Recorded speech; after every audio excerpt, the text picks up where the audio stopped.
Miscarriage के अगर लक्षण समझने हो तो क्या क्या ऐसे सिम्टम्स होते हैं? देखिए, सबसे इंपॉर्टेंट होता है स्पॉटिंग या ब्लीडिंग। कब? और कभी भी फर्स्ट ट्राइमेस्टर में, कभी भी, can be any time. Okay. देखो, कोई ऐसी चीजें हैं जिस वजह से ज्यादा कॉमन है, जैसे कि ट्रॉमा हुआ, कोई गिर गया अच्छा। या कोई उनको इंजरी हो गई, तब हुआ तो फिर तो definitely it's an important symptom. लेकिन वैसे भी कई लोगों को स्पॉन्टेनियसली हो जाती है स्पॉटिंग, ब्लीडिंग ऐसे ही हो रही है, तो फिर आदमी को लगेगा कि आप चेक करिए जाके, go and check yourself, go and check, get an ultrasound done, कि देखो कि क्यों हुआ मिसकैरेज या हुआ कि नहीं हुआ।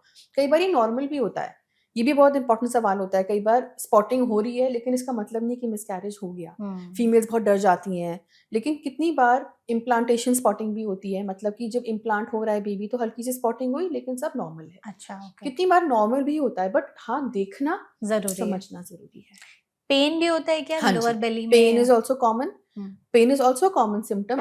बेसिकली 3 चीजें हम कहते हैं, स्पॉटिंग होगा, पेन होगा और बैक एक, टमी एक, मतलब जो पीछे से आगे की तरफ आ रहा है पेन, वैसा। अच्छा। जैसे क्रैम्प्स आप जिसे कहेंगे कि ओके। वो ट्रैवल कर रहा है, पीछे से शुरू होता है, आगे की तरफ आता है, रुकता है, फिर बढ़ जाता है, क्रैम्प्स जैसे होते हैं वैसा पेन। तो ये 3 मेजर सिम्टम्स मेजर होते हैं। सिम्टम्स होते हैं स्पॉटिंग के। और ऑफ कोर्स जैसे कुछ मिसकैरेजेस में ये सिम्टम एक भी नहीं आता। सपोज मिसकैरेज हुआ तो उसको कहते ही इसलिए कि पता ही नहीं चलता कि मिस हो गया। तो वो कैसे पता चलता है फिर? अल्ट्रासाउंड से। अल्ट्रासाउंड। उसमें हार्ट बीट आई थी प्रेगनेंसी में और फिर चली गई, तो ओके। आपको पता नहीं चलेगा कब गई। इसीलिए हम टाइम टू टाइम अल्ट्रासाउंड्स करते हैं, टाइम करते टू टाइम रहते हैं। अल्ट्रासाउंड्स करते हैं फर्स्ट ट्राइमेस्टर। ठीक है।